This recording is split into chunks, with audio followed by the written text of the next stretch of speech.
హెచ్ఎండిఏలో భూముల బదలాయింపులపై ఆగ్రహం వ్యక్తం చేశారు అర్బన్ డెవలప్మెంట్ ముఖ్య కార్యదర్శి దానకిషోర్. హెచ్ఎండిఏ భూములపై ఆయన రివ్యూ చేశారు. వట్టినాగులపల్లిలో వందల కోట్ల విలువైన భూములను 111 జీవో నుంచి మార్చారని గుర్తించారు. ఎలాంటి నిబంధనలు పాటించకుండా భూములను 111 జీవో నుంచి కమర్షియల్ రెసిడెన్షియల్ జోన్కి హెచ్ఎండిఏ ప్లానింగ్ అధికారులు కన్వర్షన్ చేసినట్లు గుర్తించి ఫైర్ అయ్యారు. ఈ విషయాన్ని సీఎం దృష్టికి తీసుకెళ్లాలని నిర్ణయించారు. ముఖ్యమంత్రి నిర్ణయం తర్వాత మరో హెచ్ఎండిఏ డైరెక్టర్పై చర్యలకు సిద్ధమవుతున్నారు మున్సిపల్ శాఖ అధికారులు.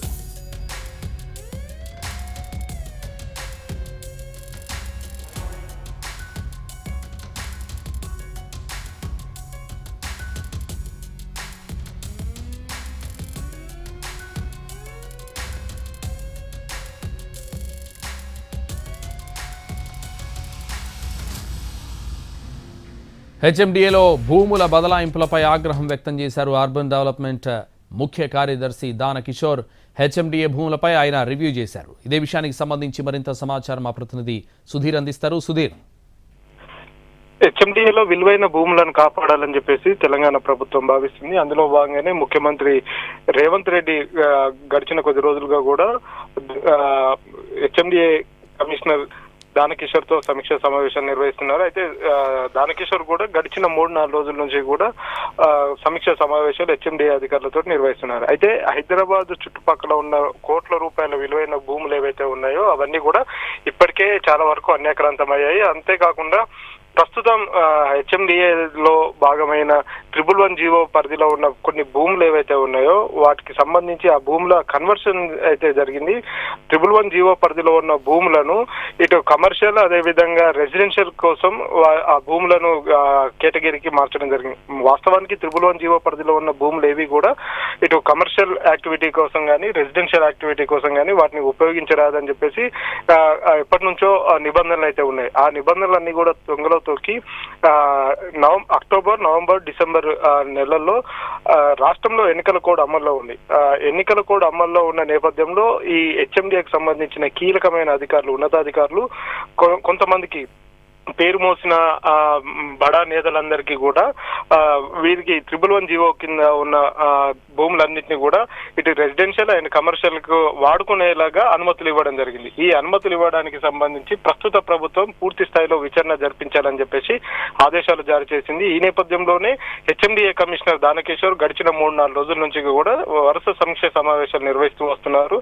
హెచ్ఎండిఏ పరిధిలో ఉన్న భూములు ఎంత, ఆ భూములకు సంబంధించి వాటి స్వభావం ఏ విధంగా ఉంది, అంటే అనుమతులు ఏ విధంగా ఇచ్చారు, వాటిని కమర్షియల్ గా కావచ్చు అదేవిధంగా రెసిడెన్షియల్ గా మార్చడానికి ఉన్న నిబంధనలు ఏం చెప్తున్నాయి, ఎందుకోసం నిబంధనలు సడలించాల్సి వచ్చింది అనే విషయానికి సంబంధించి కూడా పూర్తి స్థాయిలో ఆదేశాలు జారీ చేశారు. ఈ విషయానికి సంబంధించి హెచ్ఎండిఏ ప్లానింగ్ డైరెక్టర్ ఎవరైతే ఉన్నారో అంటే హెచ్ఎండిఏలో దాదాపు 3-4 ప్లానింగ్ డైరెక్టర్లు ఉన్నారు. అందులో 1-2 డైరెక్టర్లు మాత్రం పూర్తి స్థాయిలో హెచ్ఎండిఏ నిబంధనలు తుంగలో తొక్కి వారి స్వలాభం కోసం వేల కోట్ల రూపాయల విలువ చేసే భూములను ఇతరులకు అప్పగిస్తూ అనుమతులు జారీ చేశారు. అవి కూడా కమర్షియల్ అదేవిధంగా రెసిడెన్షియల్ కోసం అనుమతులు జారీ చేశారు. ఇందులో పెద్ద కంపెనీలు అంటే మల్టీనేషనల్ కంపెనీలు కూడా ఇందులో ఉన్నాయని కూడా తెలుస్తుంది. రియల్ ఎస్టేట్ కు సంబంధించిన కొన్ని సంస్థలు హెచ్ఎండిఏ అధికారులకు డబ్బు ఆశ చూపి వారి దగ్గర నుంచి అనుమతులు తీసుకున్న పరిస్థితి అయితే కనిపిస్తుంది. ఇటీవల కాలంలో బాలకృష్ణ ఎవరైతే హెచ్ఎండిఏ మాజీ డైరెక్టర్ ఉన్నారో ఆయన కూడా ఇందులోనే భాగస్వామిగా ఉన్నారు. గతంలో ఆయన హెచ్ఎండిఏ ప్లానింగ్ అధికారిగా ఉన్నారు. ఆ సమయంలోనే వట్టినాగులపల్లి కావచ్చు అదేవిధంగా హైదరాబాద్ రంగారెడ్డి జిల్లాలో ఉన్న విలువైన భూములకు ఆయన కమర్షియల్ యాక్టివిటీ చేసుకోవడానికి అనుమతులు ఇచ్చారు. ఈ అనుమతులు ఇచ్చిన నేపథ్యంలోనే సదరు కాంట్రాక్టర్లు కావచ్చు రియల్ ఎస్టేట్ కంపెనీల దగ్గర నుంచి ఆయన కొంత మొత్తంలో డబ్బులు తీసుకున్నారని చెప్పేసి ఇప్పుడు ఏసీబీ అధికారుల విచారణలో తేలుతుంది.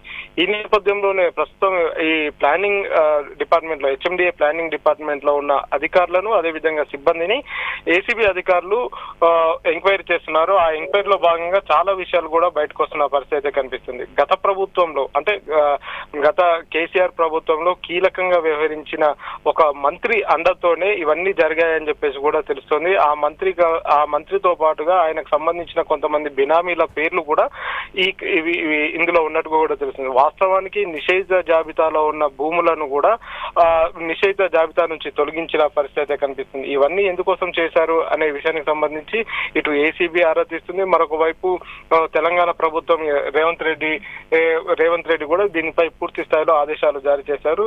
గడిచిన 3-4 రోజుల నుంచి కూడా ఇటు హెచ్ఎండిఏలో కావచ్చు, HgCl Hyderabad growth corridor limited ఇందుకు సంబంధించిన కూడా పూర్తి స్థాయిలో అన్ని రికార్డులను కూడా తీసుకురావాలని చెప్పేసి హెచ్ఎండిఏ కమిషనర్ దానకిషోర్ ఆదేశాలు జారీ చేశారు.